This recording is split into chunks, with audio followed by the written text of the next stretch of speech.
Okay, on today's episode, we're going to be talking to a good friend of mine, Julian Diaz, a young man that we've been wanting to have on the show for quite a while now. During this episode, we're going to be talking about some really tough things.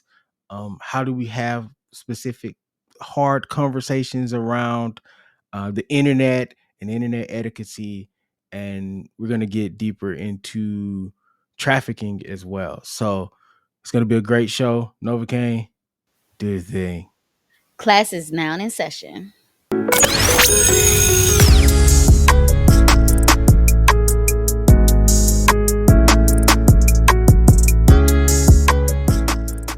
So, welcome to a brand new episode of Society and Pop Culture 101.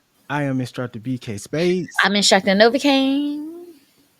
And like I said in the intro, on today's show, I have a really good friend coming through, and we're going to be talking about some very important information that I think everybody should definitely be paying attention to. So, not to hold this whole intro any longer, I'm going to bring up Julian Diaz right now. Welcome to the show, Julian. Thank you How's it for going, guys? coming through. Yeah, thank you so much for having me. I really appreciate the opportunity to address the audience and get some of this information out there. I think it's really important that people, spend some time educating themselves, but, it's got to start somewhere. Yes, I love it. So let's start here. Tell us a little bit about yourself and your mission.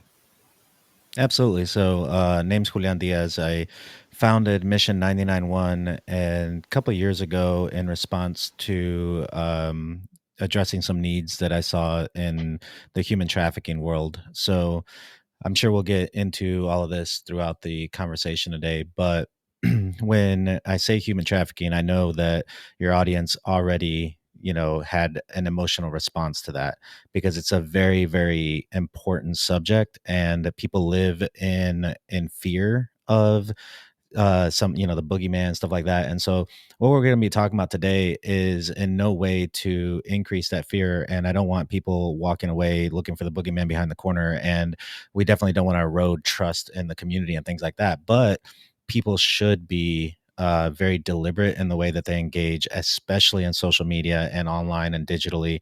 And they should be paying attention to what their kids are doing, not doing. And so today, hopefully we can just get into some of the things that address a little bit of defining human trafficking versus the Hollywood version of it that's out there, right?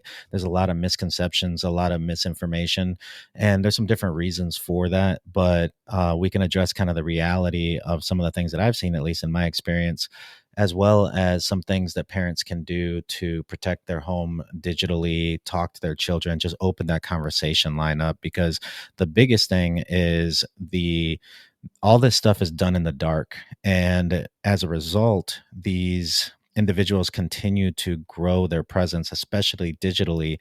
And a lot of times I see that that process of grooming and trafficking and all that can be interrupted with just a conversation. So opening that door for conversation can be difficult for a lot of parents, but hopefully this goes as a good way to start, and a place where people can draw some information and know that if you're feeling scared or vulnerable, or if you're not feeling right about something your kids are doing, you're not alone. There's a lot of parents out there just in that same boat. I really like how you started it off with, as soon as we think of human trafficking, we always have like an emotional response to it. How do you work around that with educating others about the importance behind it and the fight against it? Yeah, so when I say human trafficking, most people immediately jump mentally, emotionally to sex trafficking. And because of the stuff that's been put out there in Hollywood and the news and things like that, it gets the lion's share of the attention these days. And it is super important. And we cannot downplay that enough. But the world of human trafficking, one of the missions of Mission 991, a goal of mine, is to expand the conversation around human trafficking to human exploitation. So human exploitation can take on various forms, and there's religious exploitation of individuals, there's monetary exploitation, scams, there's drug addiction, there's labor trafficking, sex trafficking, various forms where individuals will leverage off of another individual for personal gain. And maybe we can start by just defining human trafficking. So, human trafficking is where an individual profits off of another based off of force, fraud, or coercion. It requires the proof of those three things, because some of the places where I work, Latin America, Central American countries, and other regions of the world, sex work is legal.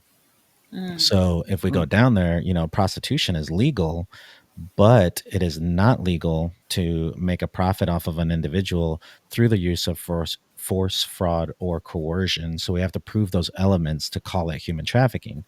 However, does that mean that that individual is not getting exploited? And so there's different ways that we can intervene and interject in that. And so the emotional response that people get, I think we can guard against that, to answer your original question, by just educating ourselves and not living in fear, but Mm. there's a difference between reacting to a situation and responding to a situation. Right. So I would like for parents to get to a point where they are responding to the things that are happening in their community and responding to the things that their children are saying and doing, rather than reacting to them. So I know, since we're talking about the fear of all this, I know social media plays a huge role in this in more ways than one. There's not protecting your data, there's giving out too much information, and then there's also an aspect of going on TikTok and hearing someone tell a horror story about how they accidentally stumbled into this. So what are some ways to protect yourself on social media? Yeah, that's a great question. So, I mean, first starting off, I'll reference my notes off and on, because I don't want to misinform the public. I love it. But the child sexual abuse material, CSAM, if you hear that referenced in media or by police officers and things, is has risen by, or start that again. So, child sexual abuse material, CSAM, referenced by different outlets like media and law enforcement and things like that, has escalated, especially since 2020. So, with COVID forcing everybody indoors and online, the increase of the digital exploitation of individuals has gone up exponentially. And now you got AI on the market. And so things are getting pretty wild. So you have Yeah. different organizations like the NCMEC, National Center for Missing and Exploited Children, they have a hotline, tip line, and they're seeing huge increases in the amount of child sexual abuse material that's available online and being exploited. So right now, some of the numbers: 36.2 million suspected cases of online child sexual abuse Sheesh. material, and that was reported in 2023. So it's a lot. 36.2 million. Absolutely. And Sheesh. when it comes to statistics, like, I'm sorry guys, like, you're not that special. And I don't mean that in an ugly way. It's just, if statistically speaking, you walk down a dark alley at 3 o'clock in the morning, you're going to get mugged. Let's say that you go down that alley 100 times and you're like, man, that never happens, right? Like, I'm Yeah. safe. No, And that then just that means that it 101 already time. happened to 100 other people, right? Hmm. So, statistically speaking, you definitely are at risk, and so are your children. And so there's a lot of things that we can talk about as far as what makes somebody an at-risk individual or at-risk community. But to answer your question, BK, one of the places that I'll direct people is, and I don't have any affiliation with this website, but I just think it's a great one. It's protectyoungeyes.com. And they Take are young a eyes. they're a Christian-based organization, but that really, what I love about that is it doesn't really matter. What I like about Protect Young Eyes is if you go there, they do a fantastic job, in my opinion, of giving a very nuts and bolts, unbiased, kind of rundown summary of a lot of the stuff that you're going to find online. So you guys are both parents, right? Yeah. So Yeah. you know what it's like when your kids come home and they're like, "Oh, I'm on the flip flop," and you're like, "What the heck is a flip flop?" Or Instagram, Snapchat, whatever, and don't go looking up flip flop. I made that up. I don't know what you're going to end up on the internet if you look that up, You but just started something new. probably. So, you know, there's so much stuff that they come home and they start talking about. You're like, what the heck are they talking about? Is it safe? Is it not? And so, you go to Protect Young Eyes. A lot of times it's up there. If not, you can reach out to them and they'll take a look. And they do a really good job of refreshing that stuff and keeping it up to date. Ooh, I ProtectYoungEyes.com. like that. And Um, go ahead. so I know there has been a bit of an argument about the AI thing.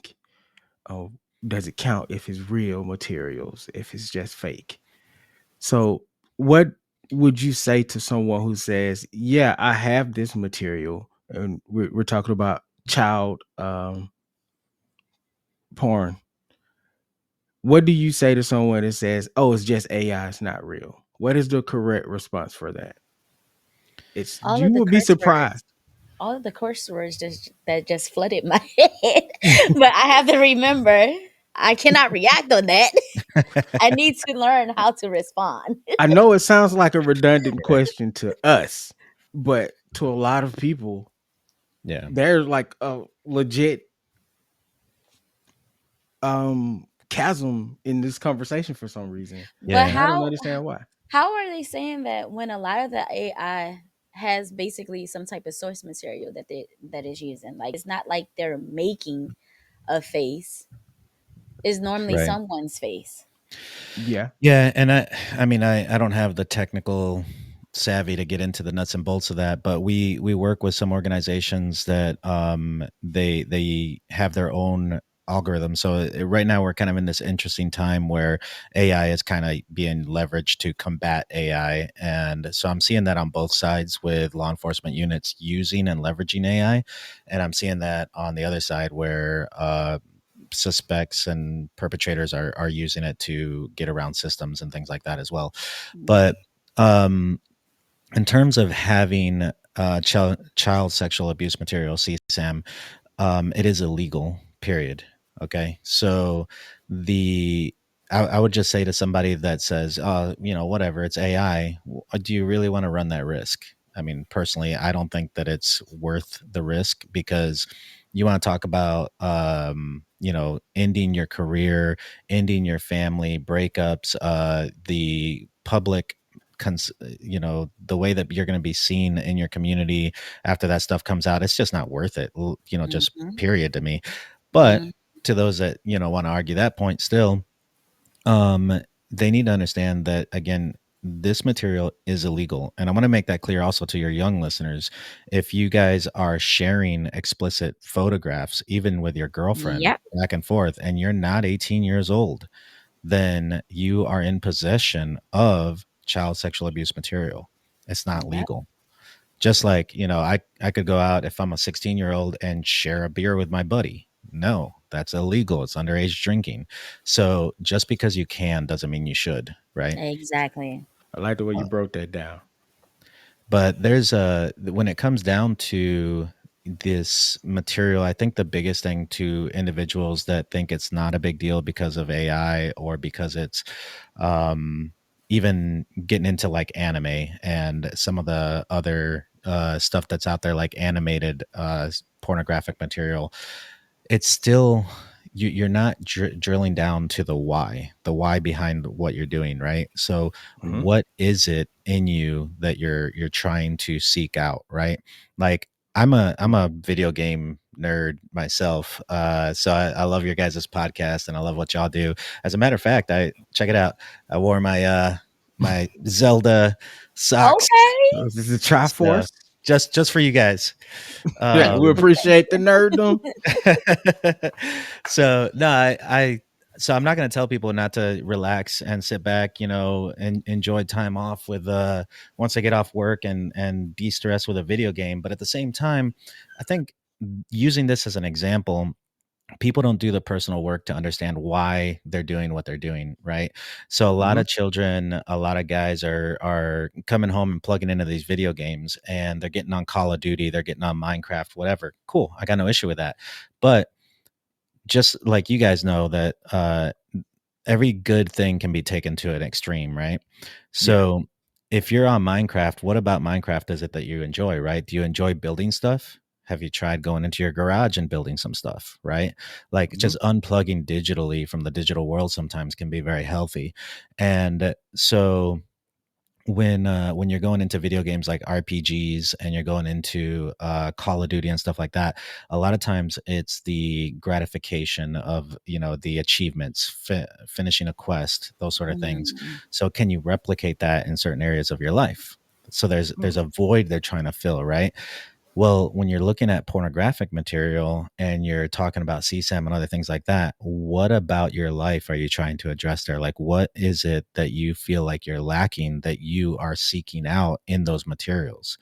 And you being very honest with yourself, you have to address that and face it. And there's a lot of fantastic places people can go for help and assistance, mental health therapy and other things like that, to address childhood wounds and trauma that they experience. Because I'm not a mental health therapist or a counselor or psychiatrist, so I can only speak from what I've seen and from what I've been um, you know from what I've experienced and from individuals and material that I've read. But it's a well known fact that when individuals are abused as children, a lot of times their sexuality gets locked. So if they get Hmm. abused around age 5 or 10 or 15, a lot of times their sexuality can be locked in that stage of development. And so a lot of times seeking out that child abuse material is actually due to child abuse and exploitation in their past that they haven't addressed. So there's a lot of reasons that people kind of get into this. Nobody wakes up one day and says, you know what, I'm going to be a pedophile. So Ah. nobody wakes up and just decides that, right? So it's a series of yeses, it's a series of engagements, but at some point you made a deliberate choice, right? Yeah. You logged onto Yeah. that website, you started down that path, and hopefully, if you find yourself there as a listener, and there's that shame and guilt, you can take this as not kind of a calling out, but a calling up. So before it goes too far, before it crosses that line, just put it away, get the help that you need, because we need to interrupt that process. I wonder how many video games that I could translate into the real world where I could have less screen time. Hmm. Oh Yeah. man. And I think, going back to the exploitation piece, it's a fact that hurt people, It's right? facts. It's So if you have Hmm. wounds that are unaddressed, you can medicate those in several ways. You hmm can turn to drug addiction, you can turn to alcohol, you can turn to pornography, all kinds of things. But if it's still not addressing the issue, so it takes work. And I think for the people out there that maybe see somebody struggling with that and they don't know how to get involved or how to help, just having some honest conversations and being there with them, surrounding those individuals with community. I think there's a book that I recommend a lot, and it's called Tribe by Sebastian Hunger. hmm And he talks about basically our society and how isolation has impacted our society and our culture, because we were never designed to live alone. We were never designed I to keep live, telling people this. I yeah, keep telling like people behind these this. digital screens. So he talks about how, you can be an individual who lives in New York City, for instance, and you're surrounded by millions of people. You wake up in the morning, your alarm goes off, you shower, you clean, you eat, you go to work, and you sit in your cubicle. You do your work, you take your lunch, sit by yourself, again, surrounded by millions of people walking around you all the time, but there's no interaction, there's no intimacy, there's no connection. Yeah. And then, you clock out, you ride the subway home, you order your food, Grubhub it, whatever it is, and you just have no human contact for months at end. And I think that that has a lot to do with the rise in child sexual abuse material, the rise in engagement of pornographic material, and the lessening of what when I deal with some of these things. So I go in and I see all kinds of stuff sometimes in some of the areas that I go into, and so I gotta filter this through ways that I try to make sense of the world. Yeah. So I'm a Christian and I have a Christian worldview. And I truly believe that ultimately what we're talking about is slavery. There's multiple forms of it. It's well alive Mm-hmm. today as it's ever been. And I believe that slavery is the physical manifestation of spiritual warfare. So when a person is broken entirely, mind, body, and soul, that's where you find slavery. And so there's different ways that that manifests itself. But ultimately there's that decision point occurred at some point, and it's just trying to break that process, trying to disrupt it at some point. In aviation, because the way I pay the bills, I'm a pilot, and so I was attack helicopter pilot in the Army for many years, and I'm an instructor pilot now because the nonprofit world doesn't pay so well, unfortunately. So if I could, trust me, if I could chase after these kids 24/7, I would. Mhm. But the in aviation, when we have an accident in aviation, and I'm sure your listeners have seen the news, it's all over the place. We talk about a Swiss cheese model. So if you picture Swiss cheese, slice of it, and there's little holes everywhere, right? So let's say you Mm-hmm. stack up 10, 15, 20 of those, and the each one is a separate event, and everything has to align perfectly for this accident to have occurred, right? So how can we put in measures here or here or here that prevent it from ever happening again, right? Mhm. So it's a Mm-hmm. disruption of the process. So when you look at an individual who was raised in a home and abused, and then later goes on to be an abuser in their 20s or 30s or 40s, um, at what point did they come to that decision? What were the key things that shaped that individual's decision making, and how can we disrupt that from occurring again and try to get ahead of the problem? Now that now I remember the second thing I was going to ask you, because you were talking about like sending pictures as teenagers. Hmm. I'm not sure if you guys had this in your high school when you guys were in high school, but I know I went to three separate high schools, and almost each high school there was like something going on where somebody was exposed, like either they were having sex with another teenager or if they were sending pictures, and next thing you know, everyone has this picture on their phone. Mm. These days and times, if these kids were to do the same thing, um, how do you combat that? Like, is there any laws set into place where these kids can be held accountable, especially when it's like spread all over the school? Because it happens. It I've does. seen it happen, and it sucks. Yeah. I think, my heart goes out to those individuals that have been on the receiving end of that. There's two things that really come to mind there. I mean, first, we need to get in a point in our culture in America and globally where we, in my opinion, we bring church back into the communities. And Mm, again, that's you can filter that, or your listeners can filter that through in whichever way they want.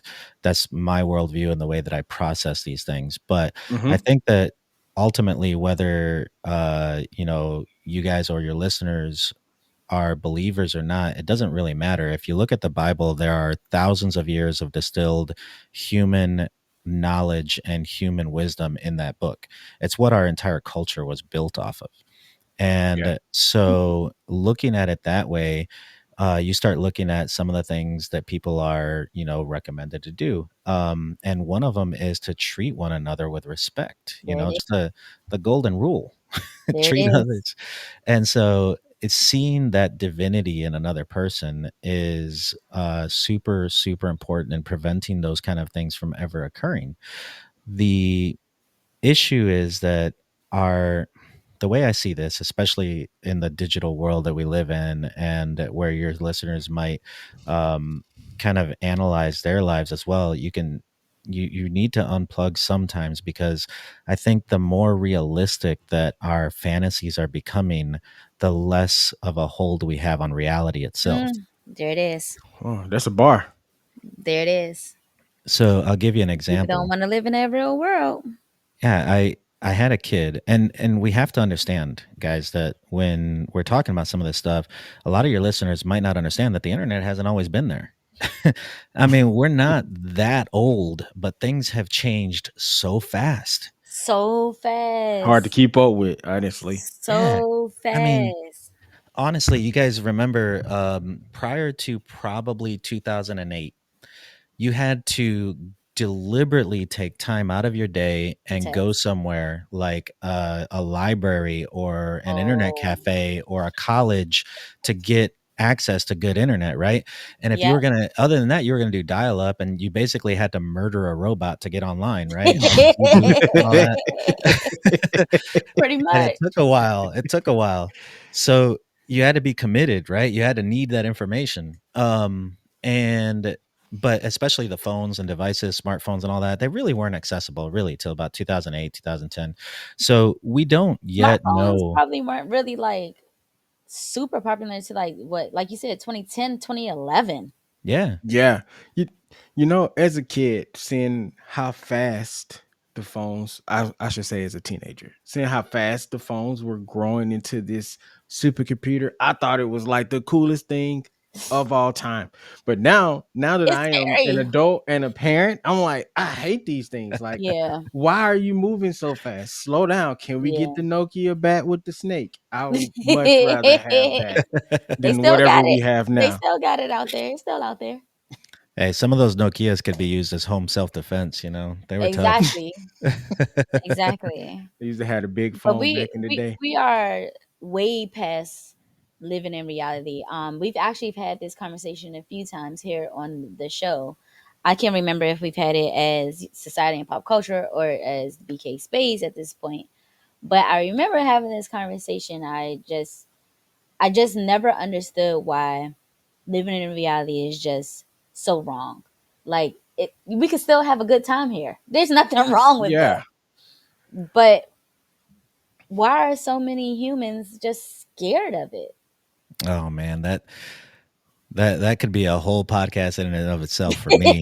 But so I see, I see people in very raw environments, very raw form, and what I see in some of those environments compared to culturally where America's at and our children is that people just don't know how to be uncomfortable anymore. Mm-hmm. They don't know how to deal with any type of adversity, because they're told from a very young age that if you're uncomfortable, if you're too hot, if you're in any kind of pain whatsoever, that something is wrong, right? You're doing something wrong. And that's not true.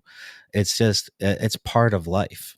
But we've learned to run away from any discomfort and Yeah. run away from anything and hide from it. And Yeah. so we plug into these digital outlets for safety and comfort. And all of it really is, I mean, honestly, guys, we are all drug addicts, all of us. We're true, addicted to dopamine. true. We're addicted to the dopamine. The Yeah, That's they dopamine they is figured dope. out how to make it. I mean, it's on drip, right? Like we are all hooked up on that IV because it's all around us. It's on our televisions, it's on our phones, it's everywhere. Our body creates the chemical, so there's no getting away from it.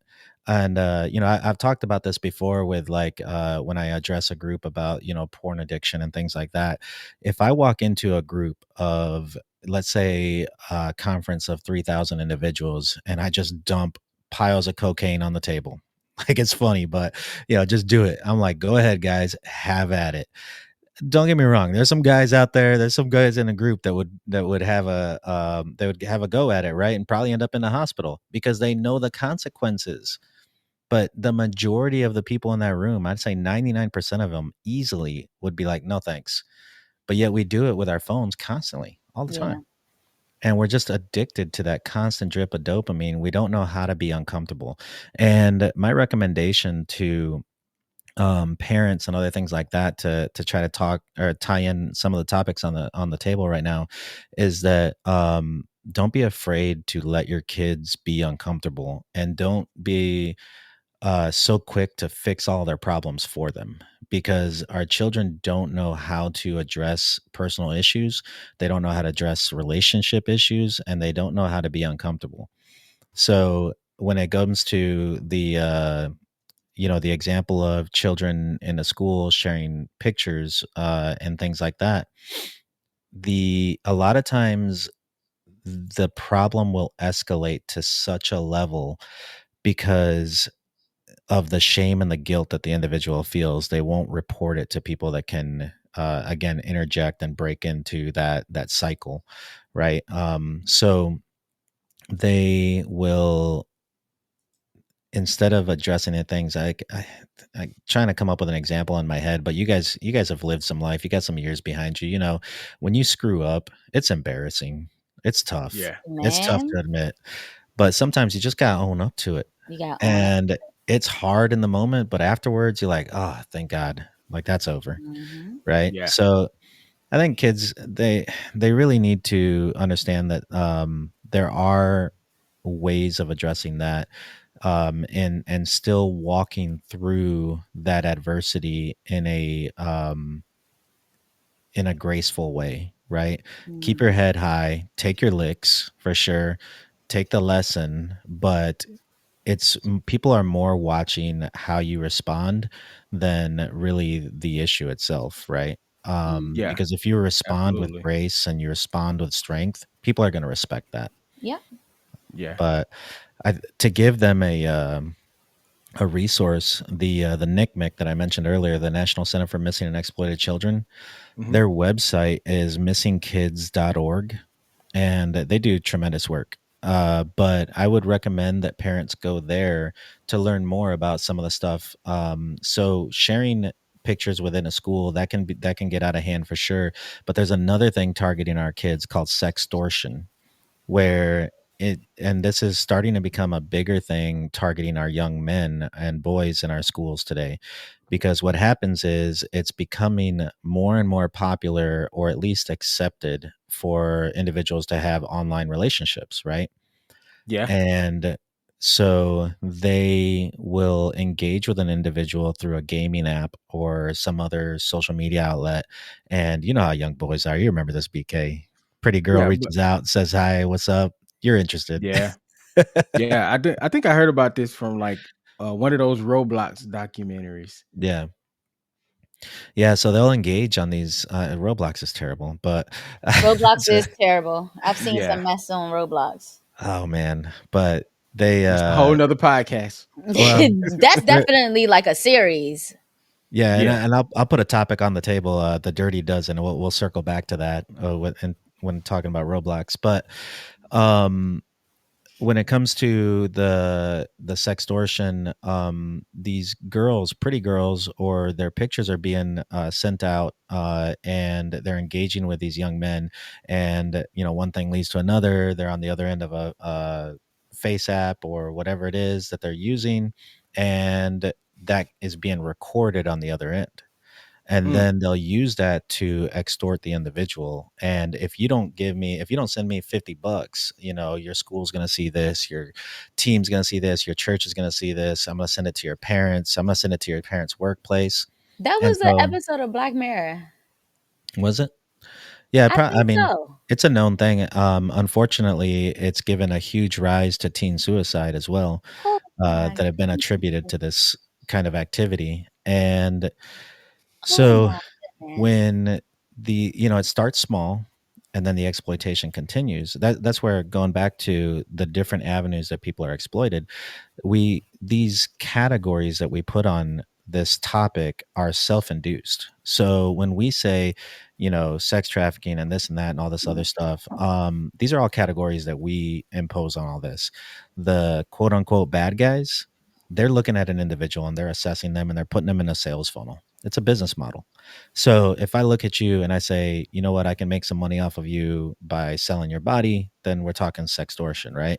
But Mm-hmm. if I look at you and I'm like, well, you're kind of naive and strong, I can put you to work. We're talking labor trafficking. If you look like you got a bunch of money and I want your money, maybe I can get you hooked on a drug or two, or maybe I can sell you the girls. Maybe you're a client, and the list just goes on and on and on. If I can blackmail you, it doesn't matter. It's a business model. They're going to put you into one sales funnel or the other, or maybe a couple, but they're going to exploit what they can. They're going to squeeze you for whatever they can. Um, so when it comes to this sextortion, our children are engaging on these online relationships, and it's being recorded and then being used to to blackmail them essentially. And so $50 turns into 100, turns into 500, turns into 1,000, and then it goes right back to what we were saying earlier: is having the strength to come forward and identify that this is happening to you, and getting the right help in place to assist, and not taking matters into your own hands, because unfortunately there are children who have just felt the overwhelming weight of these and the situation, and they've Mm-hmm. decided to take their own lives instead of addressing it. So I think Well, also go ahead. no, I was gonna ask you because it kind of goes into this. Did you hear the story about the AI model? That the young man was had a relationship with the AI, and he wanted to be with the AI, Mm, and I mhm. heard about eventually that. it coerced him to take his life. Yeah. I heard Um, about that. could that be considered in some of this as an abuse in some ways, even though it wasn't the company's intention? But does that fall on them? I mean, that's going to have to be argued out in a court, but you can see how individuals are using AI to identify and groom individuals, right? So, Mm-hmm. going back to, the wisdom of like biblical teachings, there's a design that I see a lot. So one thing that I do is I do intelligence gathering. I do an open source intelligence gathering, and I do field operational intelligence gathering to assist other agencies. So I'm not out there just kind of doing whatever I want. I have memorandums of agreement in place with host nations and countries and agencies that I leverage, or that I assist in investigations. So one of the reasons that I'm good at what I do is because I see patterns. Well, one of the patterns I'm looking for are patterns of design, right? So there are Mm-hmm. natural laws in our world that if you know them and see them, you can identify them. And I talk about some of that stuff in my own podcast about just how you can leverage some of those, like say the Pareto principle, the 80-20 rule for business profits, and leveraging that model to how you grow your business, and how you identify high performers and other things like that, right? Mm-hmm. Um, so the Trinity is a replicable model of design that I see all over the place. So in biblical terms, we talk about the Father, the Son, and the Holy Spirit, right? Yeah. And so I Yeah. really kind of sat on that for a long time, and I identified the fact that we do the same thing as humans, as individuals. Culturally, we've taken that and we've reduced it to mind, body, and soul, right? Mind, body, and spirit. And so, what do you do if your mind is unhealthy? You go to a therapist. And if your body is unhealthy, you go to a hospital. If your spirit's unhealthy, you go to a church, a mosque, a synagogue, whatever it is that you do, right? But you Mm-hmm. identify that there's something lacking and you're seeking it out. So what happens over and over and over again, and this is what I track when I'm working a case and looking for that point in which the grooming started, or the point of entry and stuff like that, is all of us, mind, body, and soul, should be one complete thing, right? But instead we segregate it. And so it becomes a point of attack. So if you are healthy in your mind and you're healthy in your body, but you're weak spiritually, that's where they'll attack you. Okay. So they'll become that spiritual outlet. That's where you get into some of these religious cults and other things like that. And Mm. you're like, why would that individual do that? Why would they agree to let them do that to their body or let that happen. Well, it's because they're now involved in that spiritual outlet, but it's a bad one, right? It's a toxic one. Yeah. Or maybe they're healthy in their spiritual life and they're healthy in their body, but they're weak mentally, so they're very naive. Well, that's where you get hooked into these scams on from the outside looking in. It's like, why would she have possibly believed that that was a real job application or a job ad, right? Because you see Hmm. some of these. We had one in our hometown very recently, and BK, you don't live too far, man. But there was one that they posted on LinkedIn. This was about a year and a half ago, and they were looking for secretarial, position and stuff like that. And women were responding to that job ad. And one was brave enough to raise her hand. They reached out to me, and then I put them in contact with the right agency. But that happened right here in my own hometown, where these guys were going around hosting job interviews. But then when the girls showed up, there was fireball on the table. There was, cameras and other things like that, and they were just willing to see. But they're casting a wide net. If they do that 1,000 times and they can get 50 of them, maybe, to engage or be interested in that conversation, that's where that hook begins, and then the grooming Mm. process. You know, I miss that situation, like, which is which is my concern as a parent, because there's the I want my kids to have freedom. And I know I'm not alone in this. You want your children to have freedom and to enjoy life and, to explore different avenues. But as soon as you allow them to do that, it's like so many traps. It's like Yeah, all the stuff that's supposed to be good is a trap to set them up for something else. And it is so difficult to know what's what. And essentially you start to feel like a police state a little bit. Mhm. You're like, give me your phone. Who's writing you on Instagram? No, you can't have Snapchat. No, you can't have Instagram. If you have this stuff, I need to be able to monitor it. And it's like the more stuff comes out, the more stuff your children finds, and as a parent you are exhausted, like completely, because that's where I'm at right now. I am exhausted. I'm gonna be honest. I'm like, yo, what is this? Let me Welcome to go. the All right, teenage lifestyle. I'm gonna block that, and then like you block it or delete it or say, hey, this is dangerous, stay away from this. And then they find something else that sounds similar, and you're like, yo, it's the same thing. It's the same thing, different name. well, It's tiring. and I hear you. Trust me. I've dealt with that stuff in my own home. I'm no different than anyone else. So we can go into some of that parenting stuff for sure. Um, I mean, bottom line, these kids, they don't have any reasonable expectation of privacy. Hell no. Mhm. Pay your own bills. And then we'll Mhm. then we can talk about it. You Yep. know. But for real though, so in the military, we have a term. We say trust but verify. Mhm. So you can trust your kids, but verify, because trusting your kids does not remove your accountability, your responsibility as a parent. Yep. I Hmm. tell my kids all the time, I would love to be your friend, but I need to be your father first. Yep. And Yeah, so the problem is what we were describing earlier is kids who don't know how to be uncomfortable, right? They don't know how to have uncomfortable conversations, and they don't know how to be emotionally struggling with one thing or another. Eh, yeah, some of those are having kids now. They're the parents. true. I make it a thing, even if it's something that I am embarrassed about, or I may have said something or done something, um, or need to teach my kids something that's embarrassing because they're teenagers now. So we've already been over the embarrassing stuff, and you have Yeah, to kind of keep retreading it. I'm like, hey, we gotta have these conversations so you understand what you're up against. yeah, And Now I'm not just saying don't do. I'm saying don't do, and here's the list of reasons why. And it can be awkward, but I found that you just kind of have to power through those things, Hmm. Hmm. because at the end of the day, it's about your children's safety and their well-being.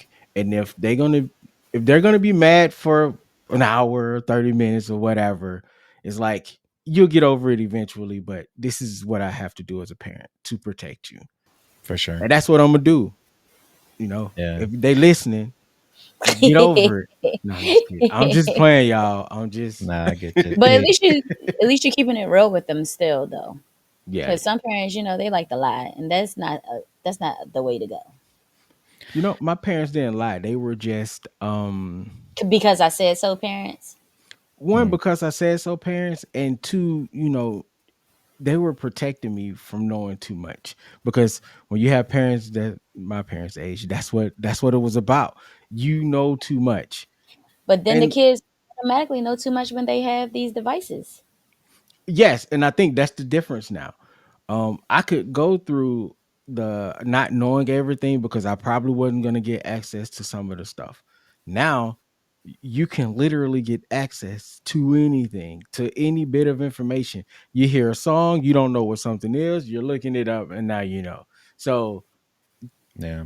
I think you have to be proactive on these things. So Yes. the moment my kids come up and ask me something, I'm like, all right, so listen, this is what it is, and this is why you should stay away from it, and this is why you're not ready for this conversation.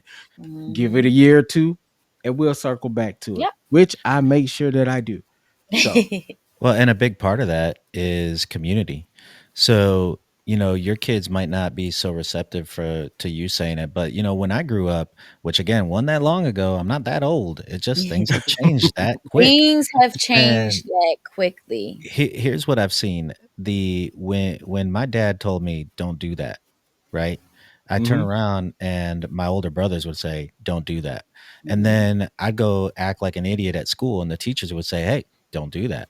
And then I'm going down to the grocery store and the dude stocking the shelves is like, "Hey, don't do that." Right? Because as a community, they agreed, you just don't do yeah, that.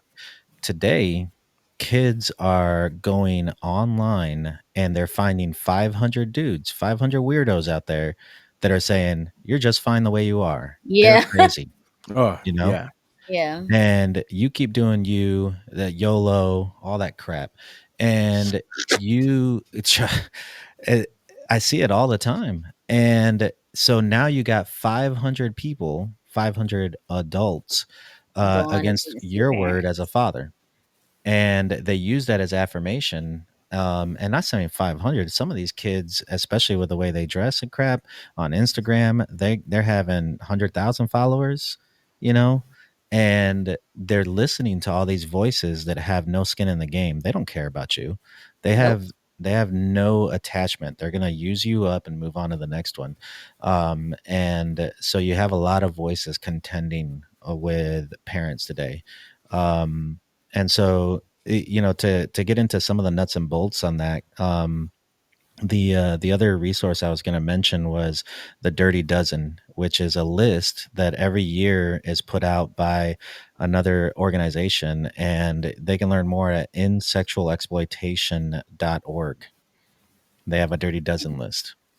And okay, what I love about that is they assess different things like that, and they say they'll give you a rundown on each one, but they'll have organizations on there like Google was on there at one point, Apple was on there at one point, because Apple was allowing individuals to upload apps, games, whatever, and the so they were allowing them to upload apps and games or whatever, and the uploader, right, the person uploading it got to assign the age appropriateness. So mm, I can build whatever I want, throw it up there and say, yep, it's good for 10-year-olds, and there's no other assessment to it until complaints or whatever come in. So parental Mm. controls weren't really catching things. So what I love about their organization is they take on the big hitters and they do stuff that I could never do. So I'm a grunt, I'm a knuckle dragger, right? I'm gonna go mhm, out and I'm gonna, just beat the the streets and gather up as much information as I can and do what I can in my own little corner of the world. But I can't do it alone, right? I need people, I need communities to come alongside. This is a global problem and needs the global community to address it. And this organization, they're a collection of policymakers, lawyers, and things like that. So they will go attack things on Congress and Washington D.C. at a much higher level. When COVID forced all the schools to close and everybody got sent home with a Chromebook, there was all kinds of stuff missing on those Chromebooks. So Mm-hmm. kids were accessing all kinds of information. Well, they went after Google and I mean, I'm not talking bad about Google. Maybe it was just an oversight. So they addressed the issue, which I'm happy about. And Hmm. today, if a kid is issued a Chromebook at school, it comes with all parental controls, loaded onto it. So Mm-hmm. that's a win. And so Mm-hmm. they're going after addressing policy change with companies like Roblox and stuff like that. So we're not as passively along for the ride as people like to think. We get to vote with our dollars. Okay. Okay. Um, the example that I use is, let's say that you wanted to close a big chain store, right? Think of the Hmm. biggest chain store in the world. I'm not going to say any names, but we all know it. And let's say that you wanted to shut them down. And I'm not saying compete with them. You don't want to compete with them. You want to shut them down. How would you do it? It's a monumental task, right? Yeah. So again, I like looking at the numbers. 24 point million victims worldwide involved in sexual abuse and labor trafficking currently today. Wow. So it's huge. It rivals the population of Idaho. The Damn. state of Idaho enslaved today. So That's the crazy. there's been a 26% increase in human trafficking referrals over the last year, up from since 2022, and money wise, we're talking about a $5 to $7 billion annual revenue from just human smuggling. That's not even human trafficking. Human smuggling, which is an avenue into human trafficking. So human trafficking is, we're talking in the trillions. So it's a huge business model.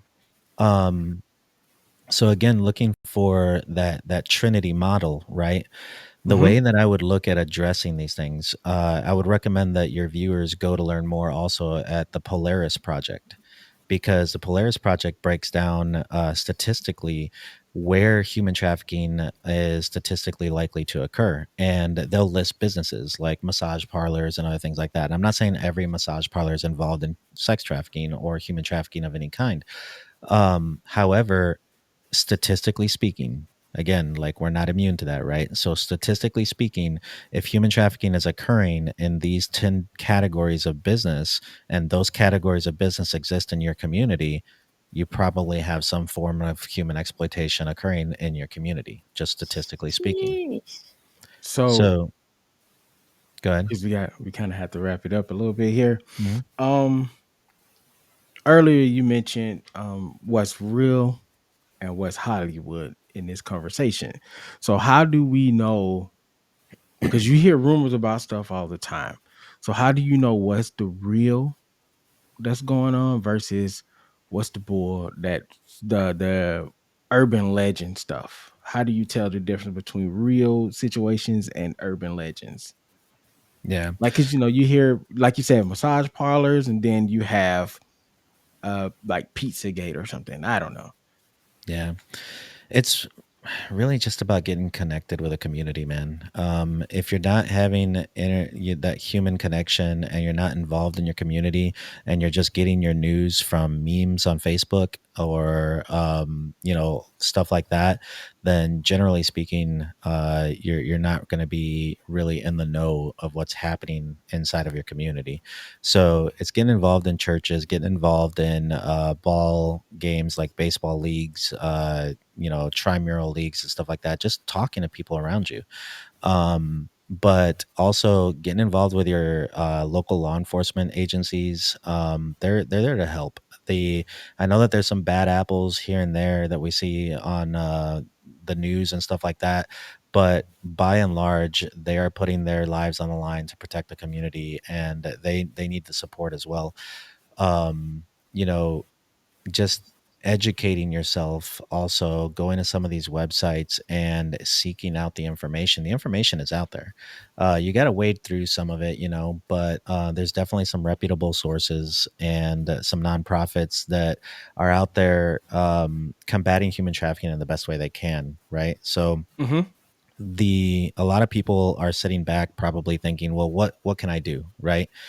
If you nothing else, you can provide resources. So let's say people are sitting back like, well, what can I do? I don't have the experience to go seek out guys on the dark web, right? And I don't know Yeah. how to do all that. I don't have the training of a federal agent, right? So they Mm-hmm. look at guys like me and they're like, well, that's great that he's doing that. I support him, but what can I do?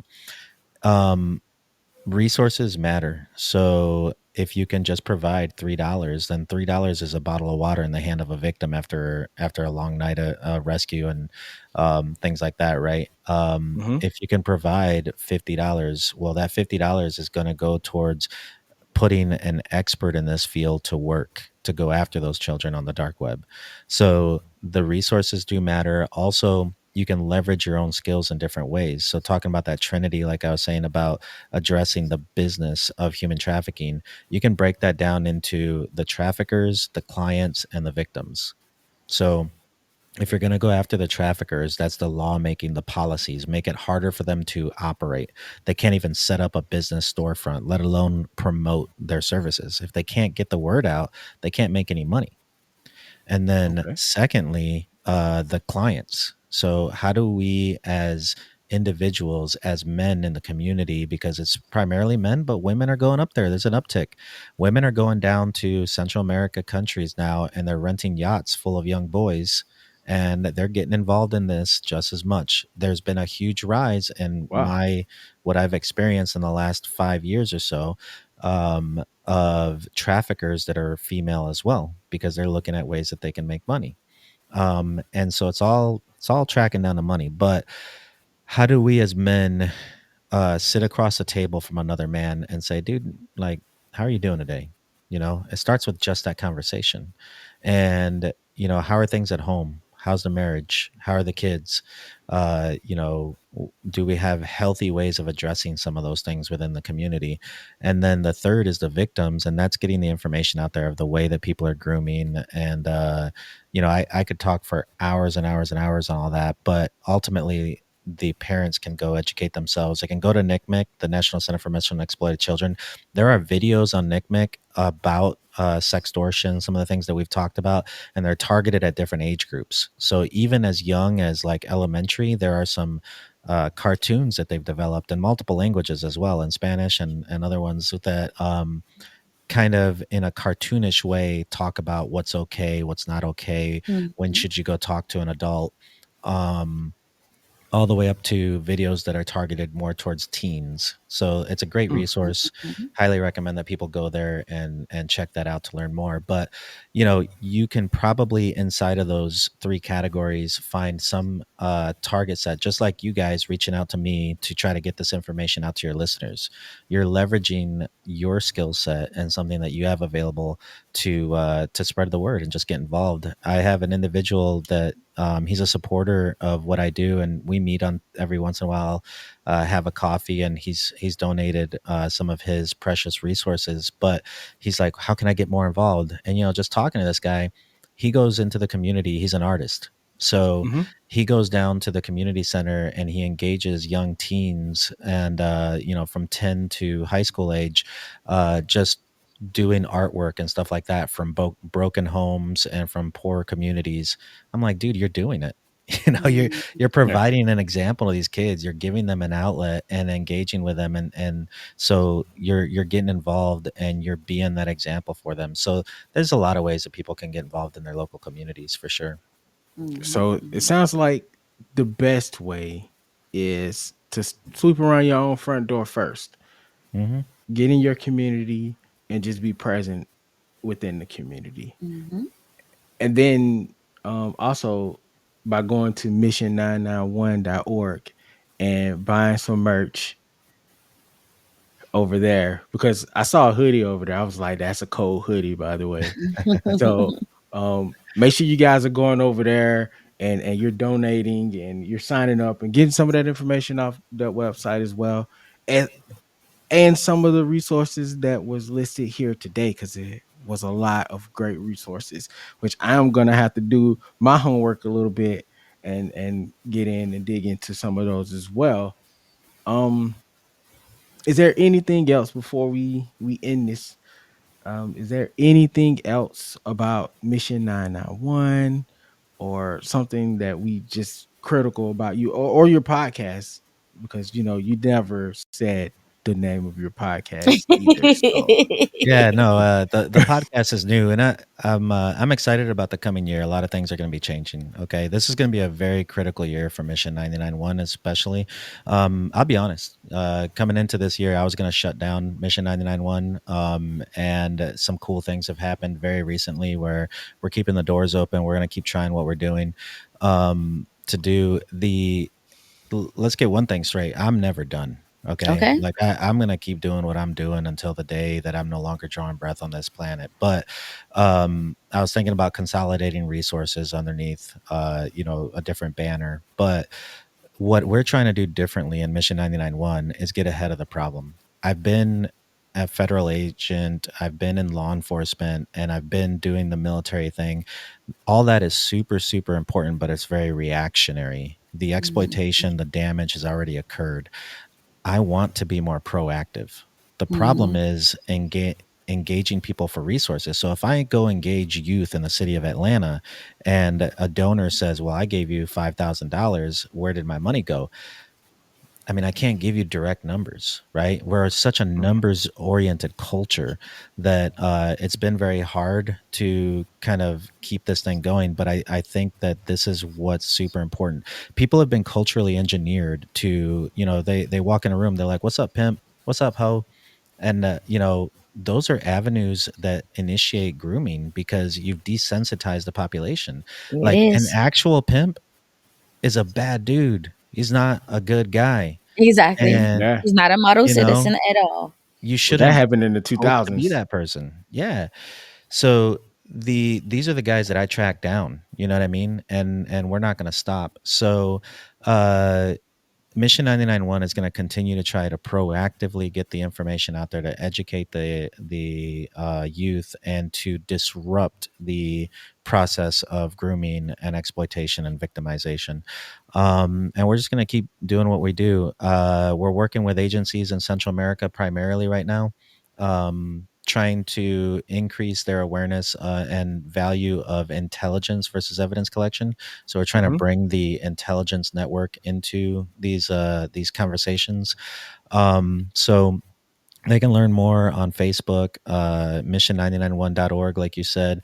The uh, the nuts and bolts of the organization are growing. We can definitely use a lot more assistance in that as well. It's a global community or a global problem. It's going to require the global community. So if you're out there listening and you have a background in marketing, you have a background in social media application, bookkeeping, it doesn't matter. Reach out, please. I need help. Mhm. So uh, we can always use more help with all of those things as well. Just the if you think about the things it takes to run a business, it does require that to get people out there doing their jobs. And so all that on the podcast side, it's the Dapper Barbarian Show. It's very new. I'd appreciate any love any of your listeners want to go out there to engage with. In the idea there, talking to my marketing team, not a whole lot of people are willing to do what you guys did. So I applaud you guys for that. The conversation around sexual exploitation and human trafficking it's a difficult one, and there's a Yes. lot of fear around that. People aren't really sure, like, oh, if I bring this guy on, what's he gonna say? So, Yeah. and we kind of jumped around, and it was fun, and that's cool. The but because of that, it's hard to engage schools and churches and other places because they're afraid to bring that conversation in. So the idea with the podcast is it's more oriented on self improvement and self awareness, but not that YOLO crap, right? You're going to grow or victory and success at all costs and regardless of who you step on to get there. It's more accountability oriented, right? So, like, if you Mm. change your day-to-day habits, it's going to affect your children, it's going to affect your Yeah. family and your marriage. So there's an accountability there. But if I can grow an audience on that platform, then I can interject this information at different, intervals. And so I'm excited about where this direction is going. Also, on top of that, I mean, honestly, just like you said, sweeping around your own doorstep, like, if we can shore up men and families and parents, then we're already a step ahead. It's addressing the problem. Oh, well, that being said, Love we it. definitely appreciate you coming on. You guys, real deal right here. There's no bull. I talk to this man all the time, and we have really great conversations all the time. The person you see here is the real deal. This is the person I get to see every week, like sometimes 2 or 3 times a week, sometimes too many times a week. But you know. But thank you guys for listening, Yes. Julian. Thank you for coming through. Make sure you check out the podcast at the Dapper Barbarian, and make sure you are going on mission991.org. So I know I said we're going to end, but real quick, could you explain the name? The Dapper Barbarian. No, no, the Mission Mission 99. Oh, 991. okay. I got an answer for both, but the I mean, the Dapper Barbarian, for those interested, it's like, it's the duality inside of all of us, and we're every time that going back to react versus respond. There's times I want to be the barbarian and just Mongo crush. Like, it's like, just bring it. And there's times, you just you gotta talk through the situation, and there's a time and place for both, for sure, though. I think Mhm. our culturally we've gone too far on being too nice. There are tables that I've been humble at. This is something that I'm wrestling with currently. There are tables I've humbled myself at that I had no business humbling myself at. Oh, There's some truth that's got to be spoken sometimes, and you got to oh, be willing to step into that. you got to be willing to do it. Oh yeah, there. But then Mission 99.1. I'm glad you asked on that too. It's after Matthew 18, the parable of the sheep and the shepherd, and so leaving the 99 to go after the one. And we have to do that constantly. And when I engage with my wife on doing this crazy stuff, right? We had a conversation, and I said, you know what? If it works once, it's worth it. Mm, And it doesn't matter. At the end of the day, the conversation is mute. It doesn't matter what it cost. It doesn't matter how long it took. It doesn't matter what resources went into it. How do you put a value on a human soul? yep. So we are going to keep doing what we're doing. And we get frustrated. There are times with resources and time. My Central America team that I work with, great guys, and I want to give a shout out to their organizations as well. If you can't support Mission 991, go support Cabot International, Killian Association, Alliance Rescue. These are all fantastic organizations. And so as a partnership, though, we hit these dead spots, and I told them, we got to keep going, because a lot of times it feels like we're trying to empty the ocean with a bucket, and it's laughable. It's Mhm. ridiculous, right? You're never going to get anywhere. But Mhm. if we scoop up a fish, it's a life altering event for that fish. Mm, We're not even putting a dent in the ocean. And that's how it feels combating human trafficking and slavery. This stuff has been around for thousands of years. yeah. And it can feel a lot of times, the enemy starts talking in your back ear and saying, like, what are you doing? Why are you doing this? Is it worth it? And you can start getting down on yourself, but you got to remember it's for the one. And so we're just going to keep, swinging for the one. Sounds good. I Keep love swinging that. for the one. That's a I love that's it. a I think we should end it right there. I don't want to like leaving off on that. It's like like a clean that's a clean break right there. But Thank you so much for coming through, Julian. Yeah, no, I really appreciate the opportunity, guys. I like your guys' show. BK sent me the link, and so I've checked out a few of them. It's fun. I like it. Thank you. oh, Thank you guys for sitting in again for another lesson. Well, on this special seminar of Society and Pop Culture 101, we want to thank Julian Diaz for stopping by again. A very informative talk. I enjoyed every bit of it. Some of it was shocking, as you guys may have seen my facial expressions, but a lot of things needed to be said. Oh yeah, definitely appreciate him from coming through. Like I said, that's one of the hometown homies because hometown and homies is the same thing. But anyway, um, yeah. So Julian, thank you for coming through. We've been trying to do this since last year, Yeah, and we I remember. finally got it together to a point where he got here. We were still So on the last season when this conversation was brought up that, hey, I think I might want to bring Julian over. And I'm just like, whenever we're ready, we're yeah, going to do it. you know what's funny? Like the our relationship has grown since the time that I asked him to cover the show. That's crazy. That's is how long it's Right, been. Like right. we're cooler than we were then. So And everything always has its own time, and everything always happened for a reason. oh yeah, God don't make no mistakes, man. Never. Um, Head on over to YouTube. Make sure you like, share, subscribe, comment, subscribe, share, turn on the notification bells. all Head that on good over stuff. to Spotify, Apple Podcasts. Make sure you follow us, like us, write those comments, and leave us a 5-star review. I am instructor BK Spades. I'm instructor Novacain. Thank you guys for sitting in and listening. Love you guys. We out. Thank you for listening to Society and Pop Culture 101. Be sure to listen to JB versus the World, the Humble Roses podcast, Marks with Mics, and Get Your Podcast. All podcasts on the Culture Clash Network. This is CCN. Thanks for listening.